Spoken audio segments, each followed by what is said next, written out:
fellow crocheters, it's Janet with CrochetPatternsForBeginners.com. Today we are going to start at the beginning. I finally have some time to make some videos, and I've had a lot of requests just to teach people simple basic stitches so that they can do our patterns, and we're just trying to be more helpful to everyone. So what we're going to do in this video is we're going to learn how to do a chain stitch, the very beginning, step one of any crochet pattern.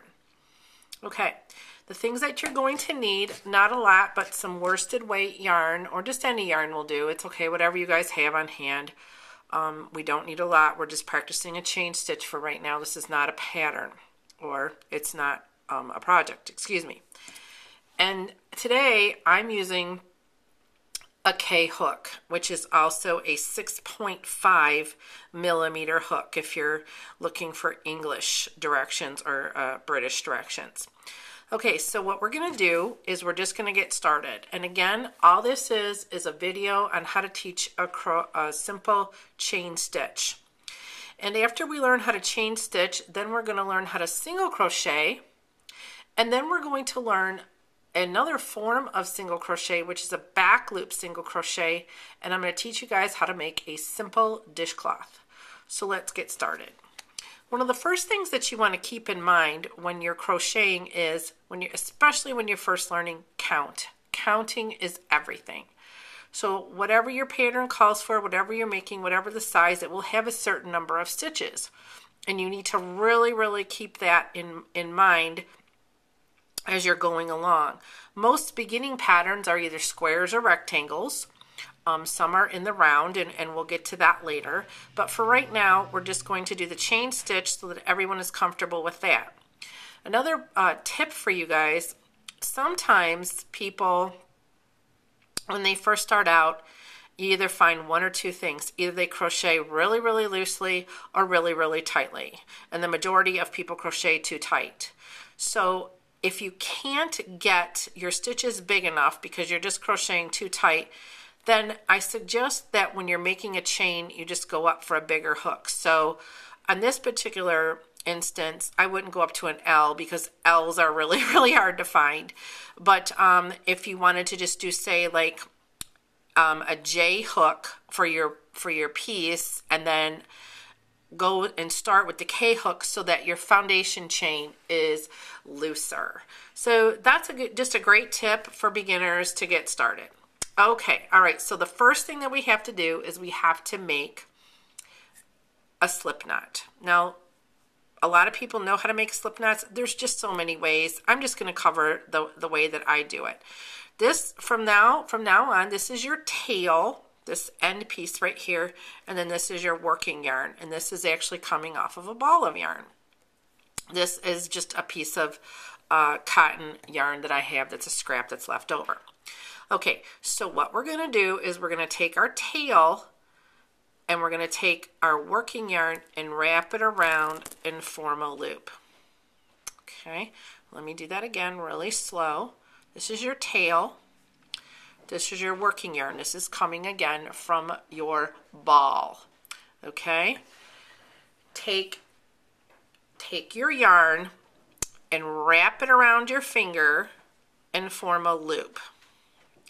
Then take your working yarn again and stick it right through that loop. Do you see that? That forms another loop. And then we're going to pull that through, and we have a loop. And this is how we make a slip knot. Let's do it again. I'm going to do it 2 more times just so that everybody gets it, because it's crucial to understand this, because this is actually your first stitch. So go ahead and take, again, here's your tail, working yarn, wrap it around your fingers, take your working yarn, make a little loop there, pull it through, tighten it up. Don't pull it so tight that you can't move it. See how that yarn moves? You should be able to move this pretty easily. You don't want it to be too tight. And if you want to start over, just pull it out and we'll start over. Okay, last time. Tail, working. Okay, wrap it around. There you go. Make your loop and pull it through. And tight enough so that you can form it to that. Now what we're going to do is this is going to be our first stitch, our first chain. This counts as one. So I want you to take your hook and I want you to stick it in that loop, just like that. And pull it just a little snug, not too snug, but see how much is left there? There's a little bit of space there, and that's called tension, and you just don't want to pull it so tight that you can't move. And this is what frustrates a lot of beginners when they start crocheting, is they just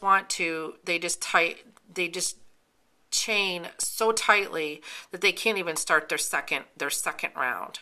Or 30 stitches, which should be about this long, with this hook is about this long. Okay, so let's just go really slow and we'll get this.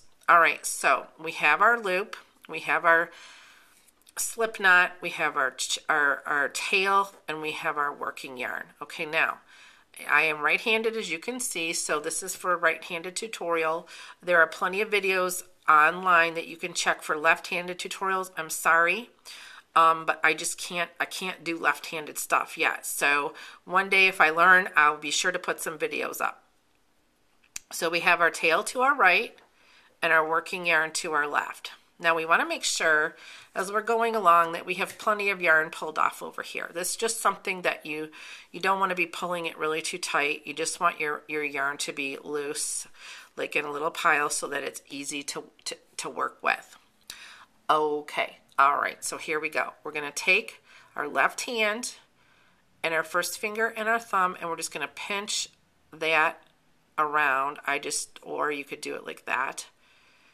And all you're doing is taking your working yarn and laying it over the top of your hook. See how my hook is facing me?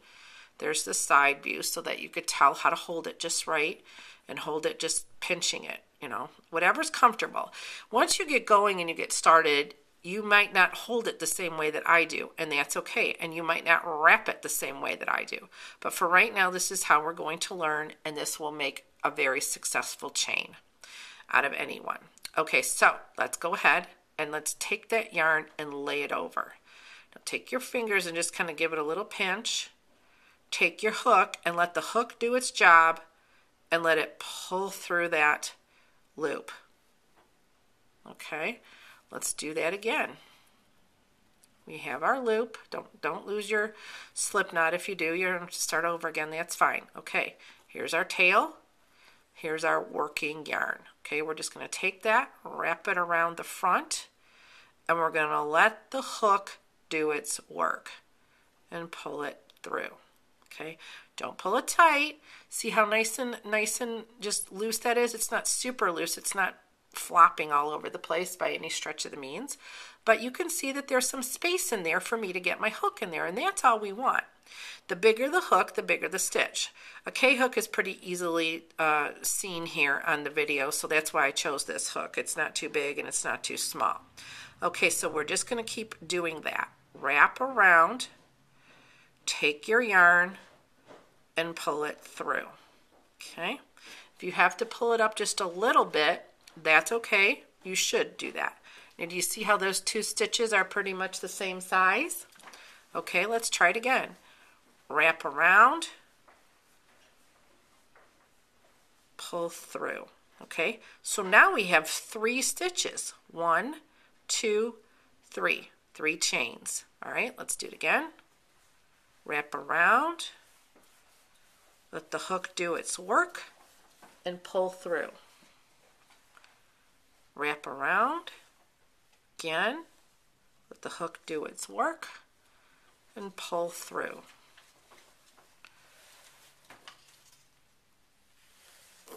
Wrap around, let the hook do its work, and pull through.